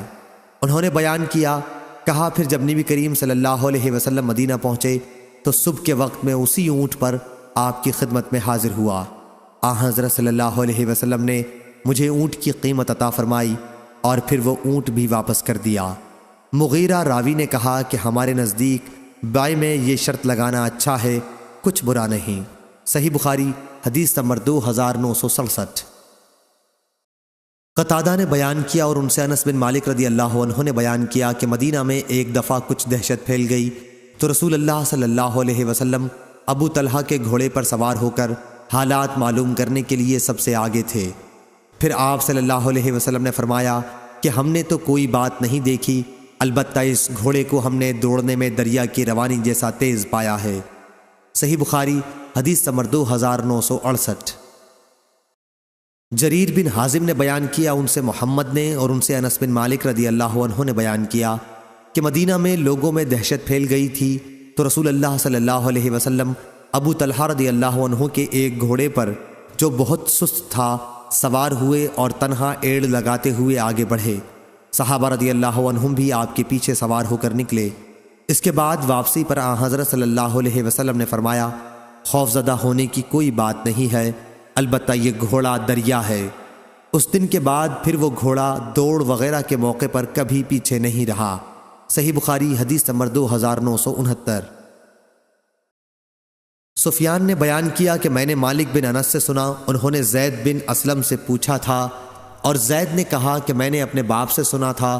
وہ بیان کرتے تھے کہ عمر بن خطاب رضی اللہ عنہ نے فرمایا، میں نے اللہ کے راستے میں جہاد کے لیے اپنا ایک گھوڑا ایک شخص کو سواری کے لیے دے دیا تھا، پھر میں نے دیکھا کہ بازار میں وہی گھوڑا بک رہا ہے۔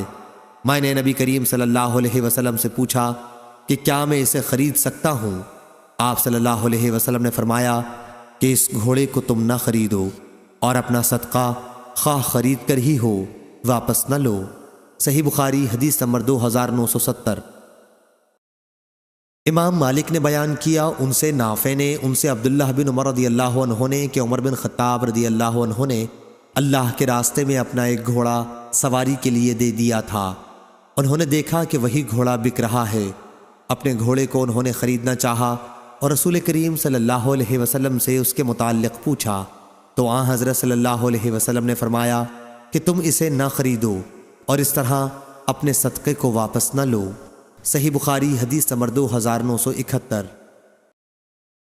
ابو صالح نے بیان کیا، کہا کہ میں نے ابو ہریرہ رضی اللہ عنہ سے سنا، آپ بیان کرتے تھے کہ نبی کریم صلی اللہ علیہ وسلم نے فرمایا، اگر میری امت پر یہ امر مشکل نہ گزرتا تو میں کسی سریہ یعنی مجاہد کا ایک چھوٹا سا دستہ جس کی تعداد زیادہ سے زیادہ 40 ہو کی شرط بھی نہ چھوڑتا، لیکن میرے پاس سواری کے اتنے اونٹ نہیں ہیں کہ میں ان کو سوار کر کے چلوں، اور یہ مجھ پر بہت مشکل ہے کہ میرے ساتھی مجھ سے پیچھے رہ جائیں۔ میری تو یہ خوشی ہے کہ اللہ کے راستے میں جہاد کروں اور شہید کیا جاؤں، پھر زندہ کیا جاؤں، پھر شہید کیا جاؤں، اور پھر زندہ کیا جاؤں۔ صحیح بخاری حدیث نمبر 2972۔ یعلی بن امیہ رضی اللہ عنہ نے بیان کیا کہ میں رسول کریم صلی اللہ علیہ وسلم کے ساتھ غزوہ تبوک میں شریک تھا، اور ایک جوان اونٹ میں نے چڑھنے کو دیا تھا۔ میرے خیال میں میرا یہ عمل تمام دوسرے اعمال کے مقابلے میں سب سے زیادہ قابل بھروسہ تھا کہ اللہ کے ہاں مقبول ہوگا۔ میں نے ایک مزدور بھی اپنے ساتھ لے لیا تھا، پھر وہ مزدور ایک شخص خود یعلی بن امیہ رضی اللہ عنہ سے لڑ پڑا، اور ان میں سے ایک نے دوسرے کے ہاتھ میں دانت سے کاٹ لیا۔ دوسرے نے جھٹ جو اپنا ہاتھ اس کے منہ سے کھینچا تو اس کے آگے کا دانت ٹوٹ گیا۔ وہ شخص نبی کریم صلی اللہ علیہ وسلم کی خدمت میں فریادی ہوا، لیکن آن حضرت صلی اللہ علیہ وسلم نے ہاتھ کھینچنے والے پر کوئی تاوان نہیں فرمایا کہ کیا تمہارے منہ میں وہ اپنا ہاتھ یوں ہی رہنے دیتا تاکہ تم اسے چبا جاؤ جیسے اونٹ چباتا ہے۔ صحیح بخاری حدیث نمبر 2973۔ ثعلبہ بن ابی مالک قرظی نے خبر دی کہ قیس بن سعد انصاری رضی اللہ عنہ نے، جو جہاد میں رسول اللہ صلی اللہ علیہ وسلم کے علمبردار تھے، جب حج کا ارادہ کیا تو احرام باندھنے سے پہلے کنگھی کی۔ صحیح بخاری حدیث نمبر 2974۔ سلمہ بن اکوع رضی اللہ عنہ نے بیان کیا کہ غزوہ خیبر کے موقع پر حضرت علی رضی اللہ عنہ رسول اللہ صلی اللہ علیہ وسلم کے ساتھ نہیں آئے تھے، ان کی آنکھوں میں تکلیف تھی۔ پھر انہوں نے کہا کہ کیا میں رسول اللہ صلی اللہ علیہ وسلم کے ساتھ جہاد میں شریک نہ ہوں گا؟ چنانچہ وہ نکلے اور آن حضرت سے جا ملے۔ اس رات کی شام کو جس کی صبح کو خیبر فتح ہوا ہے، آن حضرت صلی اللہ علیہ وسلم نے فرمایا کہ میں اسلامی پرچم اس شخص کو دوں گا، یا آپ نے یہ فرمایا کہ کل اسلامی پرچم اس شخص کے ہاتھ میں ہوگا جسے اللہ اور اس کے رسول اپنا محبوب رکھتے ہیں، یا آپ نے یہ فرمایا کہ جو اللہ اور اس کے رسول سے محبت رکھتا ہے۔ اور اللہ اس شخص کے ہاتھ پر فتح فرمائے گا۔ پھر حضرت علی رضی اللہ عنہ بھی آ گئے، حالانکہ ان کی آنے کی ہمیں کوئی امید نہ تھی، کیونکہ وہ آشوب چشم میں مبتلا تھے۔ لوگوں نے کہا کہ یہ علی رضی اللہ عنہ بھی آ گئے، اور آپ صلی اللہ علیہ وسلم نے جھنڈا انہی کو دیا اور اللہ نے انہی کے ہاتھ پر فتح فرمائی۔ صحیح بخاری حدیث نمبر 2975۔ اسامہ نے بیان کیا، ان سے ہشام بن عروہ نے، ان سے ان کے باپ نے، اور ان سے نافع بن جبیر نے بیان کیا کہ میں نے سنا کہ حضرت عباس رضی اللہ عنہ حضرت زبیر رضی اللہ عنہ سے کہہ رہے تھے کہ کیا یہاں پر نبی کریم صلی اللہ علیہ وسلم نے آپ کو پرچم نصب کرنے کا حکم فرمایا تھا؟ صحیح بخاری حدیث نمبر 2976۔ لیث نے بیان کیا، ان سے عقیل نے، ان سے ابن شہاب نے، ان سے سعید بن مسیب نے، اور ان سے ابو ہریرہ رضی اللہ عنہ نے بیان کیا کہ رسول اللہ صلی اللہ علیہ وسلم نے فرمایا، مجھے جامع کلام جس کی عبارت مختصر اور فصیح و بلیغ ہو اور معنی بہت وسیع ہو دے کر بھیجا گیا ہے، اور رعب کے ذریعے میری مدد کی گئی ہے۔ میں سویا ہوا تھا کہ زمین کے خزانوں کی کنجیاں میرے پاس لائی گئیں اور میرے ہاتھ پر رکھ دی گئیں۔ حضرت ابو ہریرہ رضی اللہ عنہ نے فرمایا کہ رسول اللہ صلی اللہ علیہ وسلم تو اپنے رب کے پاس جا چکے، اور جن خزانوں کی وہ کنجیاں تھیں انہیں اب تم نکال رہے ہو۔ صحیح بخاری حدیث نمبر 2977۔ ظاہری نے بیان کیا کہ مجھے عبید اللہ بن عبداللہ نے، انہیں ابن عباس رضی اللہ عنہ نے خبر دی، اور انہیں ابو سفیان رضی اللہ عنہ نے خبر دی کہ حضرت صلی اللہ علیہ وسلم کا نام مبارک جب شاہ روم ہرقل کو ملا تو اس نے اپنا آدمی انہیں تلاش کرنے کے لیے بھیجا۔ یہ لوگ اس وقت ایلیا میں ٹھہرے ہوئے تھے۔ آخر طویل گفتگو کے بعد اس نے نبی کریم صلی اللہ علیہ وسلم کا نام مبارک منگوایا۔ جب وہ پڑھا جا چکا تو اس کے دربار میں ہنگامہ برپا ہو گیا، چاروں طرف سے آواز بلند ہونے لگی اور ہمیں باہر نکال دیا گیا۔ جب ہم باہر کر دیے گئے تو میں نے اپنے ساتھیوں سے کہا کہ ابن ابی کبشہ مراد رسول اللہ صلی اللہ علیہ وسلم سے ہے، کا معاملہ تو اب بہت آگے بڑھ چکا ہے۔ یہ ملک بنی اصفر قیصر روم بھی ان سے ڈرنے لگا ہے۔ صحیح بخاری حدیث نمبر 2978۔ ہشام نے بیان کیا کہ مجھے میرے والد نے خبر دی، نیز مجھ سے فاطمہ نے بھی بیان کیا، اور ان سے اسماء بنت ابی بکر رضی اللہ عنہا نے بیان کیا کہ جب رسول اللہ صلی اللہ علیہ وسلم نے مدینہ کی ہجرت کا ارادہ کیا تو میں نے والد ماجد حضرت ابو بکر رضی اللہ عنہ کے گھر آپ کے لیے سفر کا ناشتہ تیار کیا تھا۔ انہوں نے بیان کیا کہ جب آپ کے ناشتے اور پانی کو باندھنے کے لیے کوئی چیز نہیں ملی تو میں نے ابو بکر رضی اللہ عنہ سے کہا کہ بجز میرے کمر بند کے اور کوئی چیز اسے باندھنے کے لیے نہیں ہے، تو انہوں نے فرمایا کہ پھر اسی کے 2 ٹکڑے کر لو، ایک سے ناشتہ باندھ دینا اور دوسرے سے پانی۔ چنانچہ اس نے ایسا ہی کیا، اور اسی وجہ سے میرا نام ذات النطاقین 2 کمر بندوں والی پڑ گیا۔ صحیح بخاری حدیث نمبر 2979۔ عطا نے خبر دی، انہوں نے جابر بن عبداللہ رضی اللہ عنہ سے سنا، آپ نے بیان کیا کہ ہم لوگ نبی کریم صلی اللہ علیہ وسلم کے زمانے میں قربانی کا گوشت بطور توشہ مدینہ لے جایا کرتے تھے۔ یہ لے جانا بطور توشہ ہوا کرتا تھا، اس سے باب کا مطلب ثابت ہوا۔ صحیح بخاری حدیث نمبر 2980۔ سوید بن نعمان نے خبر دی کہ خیبر کی جنگ کے موقع پر وہ نبی کریم صلی اللہ علیہ وسلم کے ساتھ گئے تھے۔ جب لشکر مقام صحبہ پر پہنچا جو خیبر کا نشیبی علاقہ ہے تو لوگوں نے عصر کی نماز پڑھی اور نبی کریم صلی اللہ علیہ وسلم نے کھانا منگوایا۔ حضرت صلی اللہ علیہ وسلم کے پاس ستو کے سوا اور کوئی چیز نہیں لائی گئی، اور ہم نے وہی ستو کھایا اور پیا۔ اس کے بعد نبی کریم صلی اللہ علیہ وسلم کھڑے ہوئے اور آپ نے کلی کی، ہم نے بھی کلی کی اور نماز پڑھی۔ صحیح بخاری حدیث نمبر 2981۔ سلمہ رضی اللہ عنہ نے بیان کیا کہ جب لوگوں کے پاس زاد راہ ختم ہونے لگا تو نبی کریم صلی اللہ علیہ وسلم کی خدمت میں لوگ اپنے اونٹ ذبح کرنے کی اجازت لینے حاضر ہوئے۔ آپ صلی اللہ علیہ وسلم نے اجازت دے دی۔ اتنے میں حضرت عمر رضی اللہ عنہ سے ان کی ملاقات ہوئی۔ اس اجازت کی اطلاع انہیں بھی ان لوگوں نے دی۔ عمر رضی اللہ عنہ نے سن کر کہا، ان اونٹوں کے بعد پھر تمہارے پاس باقی کیا رہ جائے گا، کیونکہ انہی پر سوار ہو کر اتنی دور دراز کی مسافت بھی تو طے کرنی تھی۔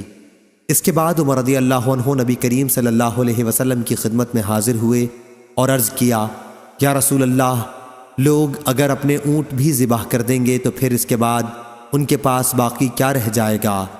آپ صلی اللہ علیہ وسلم نے فرمایا، پھر لوگوں میں اعلان کر دو کہ اونٹوں کو ذبح کرنے کے بجائے اپنا بچا کھچا توشہ لے کر یہاں آ جائیں۔ سب لوگوں نے جو کچھ بھی ان کے پاس کھانے کی چیز باقی بچ گئی تھی حضرت صلی اللہ علیہ وسلم کے سامنے لا کر رکھ دی۔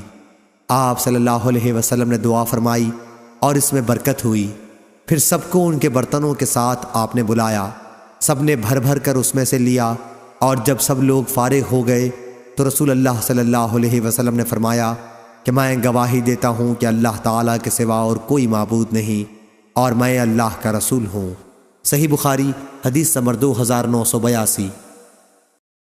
عبدہ نے خبر دی، انہیں ہشام نے، انہیں وہب بن کیسان نے، اور ان سے جابر رضی اللہ عنہ نے بیان کیا کہ ہم ایک غزوہ پر نکلے، ہماری تعداد 300 تھی، ہم اپنا راشن اپنے کندھوں پر اٹھائے ہوئے تھے۔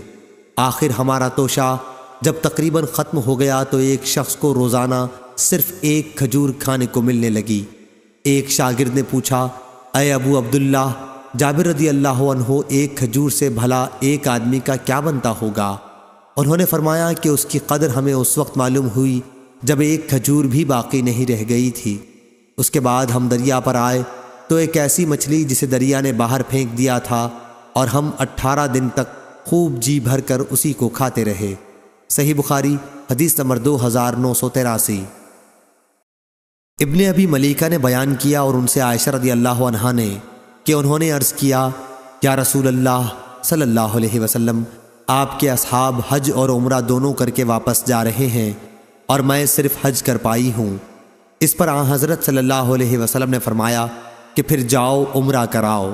عبد الرحمن رضی اللہ عنہ، عائشہ رضی اللہ عنہا کے بھائی، تمہیں اپنی سواری کے پیچھے بٹھا لیں گے۔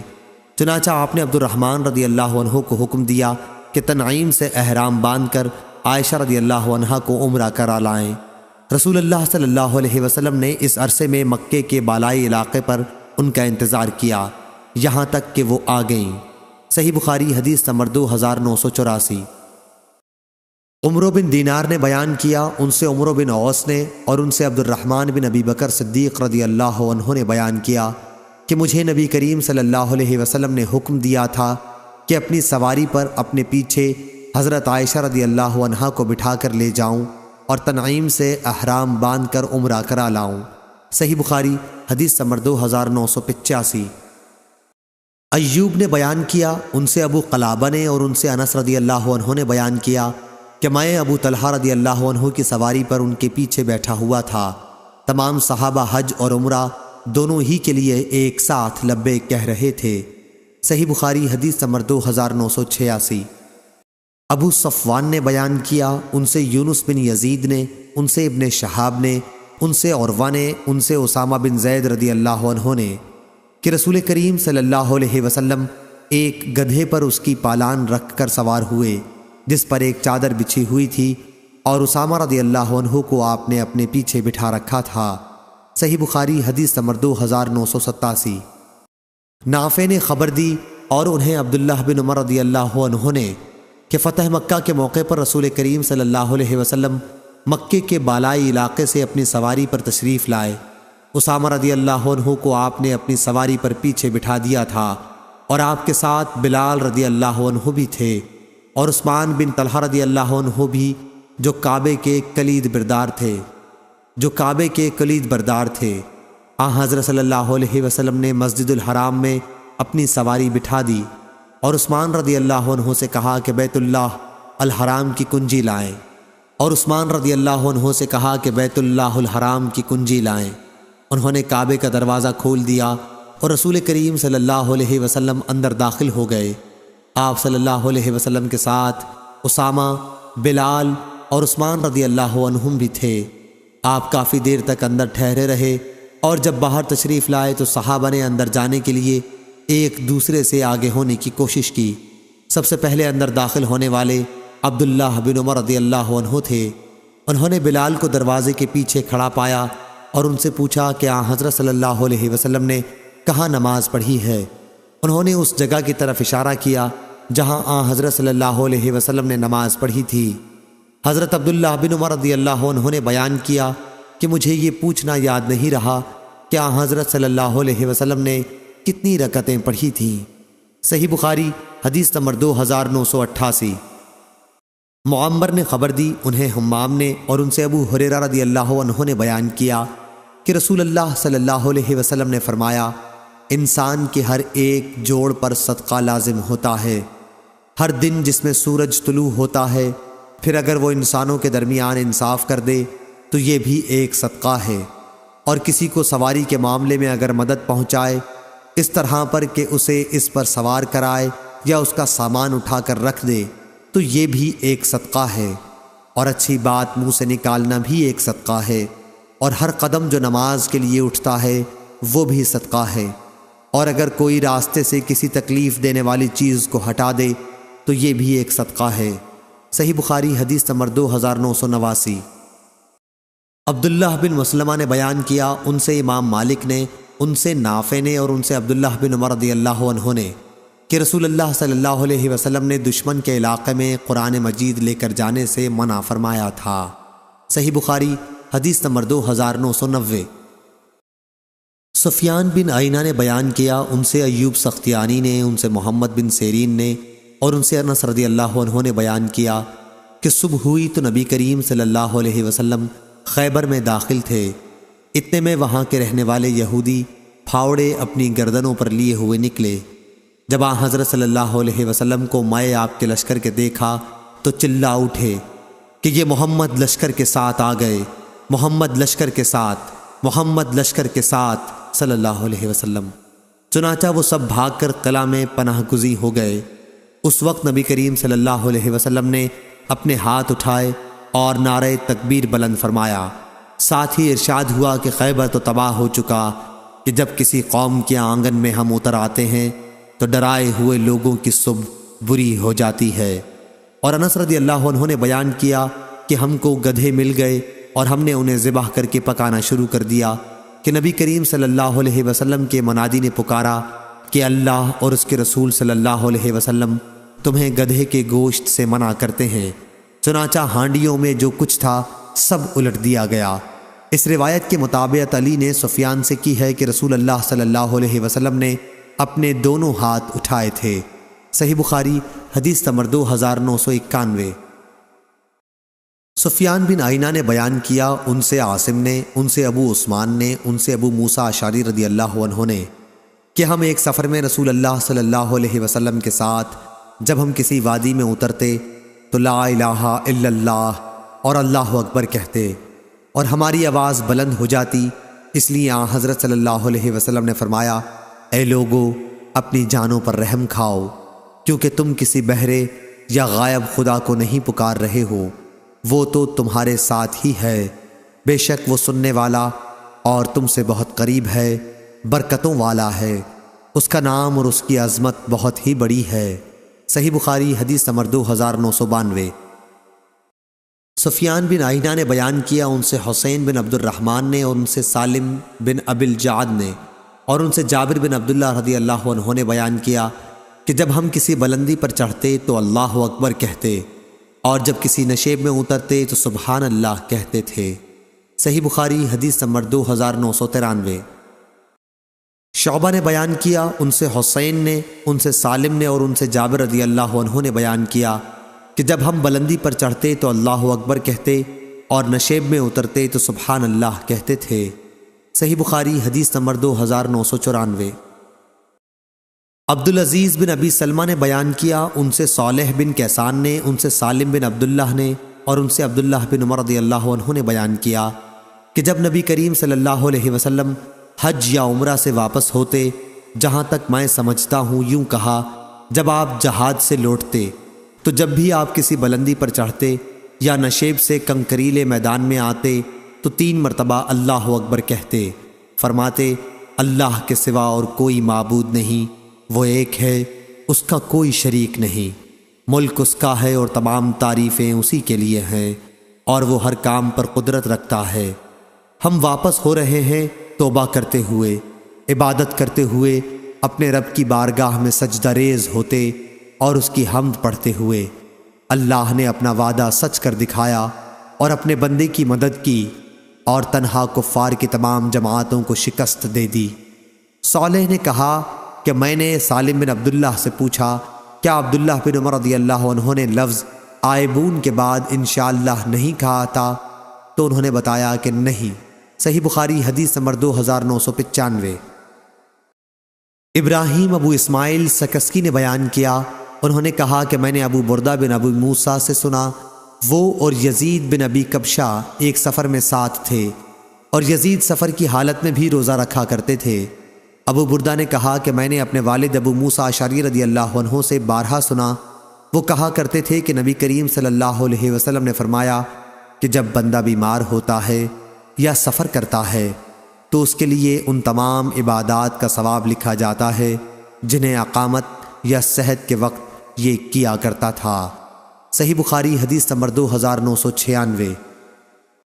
محمد بن منقدر نے بیان کیا، کہا کہ میں نے جابر بن عبداللہ رضی اللہ عنہ سے سنا، وہ بیان کرتے تھے کہ نبی کریم صلی اللہ علیہ وسلم نے ایک کام کے لیے غزوہ خندق کے موقع پر صحابہ کو پکارا تو زبیر رضی اللہ عنہ نے اس کے لیے کہا کہ میں حاضر ہوں۔ پھر آپ صلی اللہ علیہ وسلم نے صحابہ کو پکارا اور اس مرتبہ بھی زبیر رضی اللہ عنہ نے اپنے آپ کو پیش کیا۔ آپ صلی اللہ علیہ وسلم نے پھر پکارا اور پھر زبیر رضی اللہ عنہ نے اپنے آپ کو پیش کیا۔ رسول اللہ صلی اللہ علیہ وسلم نے آخر فرمایا کہ ہر نبی کے حواری ہوتے ہیں، میرے حواری زبیر ہیں۔ سفیان نے کہا کہ حواری کے معنی معاون مددگار کے ہیں یا وفادار محرم راز کو حواری کہا گیا ہے۔ صحیح بخاری حدیث نمبر 2997۔ عاصم بن محمد نے بیان کیا، کہا کہ مجھ سے میرے باپ نے بیان کیا اور ان سے ابن عمر رضی اللہ عنہ نے، کہ دوسری سند ہم سے ابو نعیم نے بیان کیا، کہا ہم سے عاصم بن محمد بن زید بن عبداللہ بن عمر نے بیان کیا، ان سے ان کے والد نے اور ان سے عبداللہ بن عمر رضی اللہ عنہ نے کہ نبی کریم صلی اللہ علیہ وسلم نے فرمایا جتنا میں جانتا ہوں اگر لوگوں کو بھی اکیلے سفر کی برائیوں کے متعلق اتنا علم ہوتا تو کوئی سوار رات میں اکیلا سفر نہ کرتا۔ صحیح بخاری حدیث نمبر 2998۔ ہشام نے بیان کیا، انہیں ان کے والد نے خبر دی، انہوں نے بیان کیا کہ اسامہ بن زید رضی اللہ عنہ سے نبی کریم صلی اللہ علیہ وسلم کے حجۃ الوداع کے سفر کی رفتار کے متعلق پوچھا کہ آن حضرت صلی اللہ علیہ وسلم کس کس چال پر چلتے؟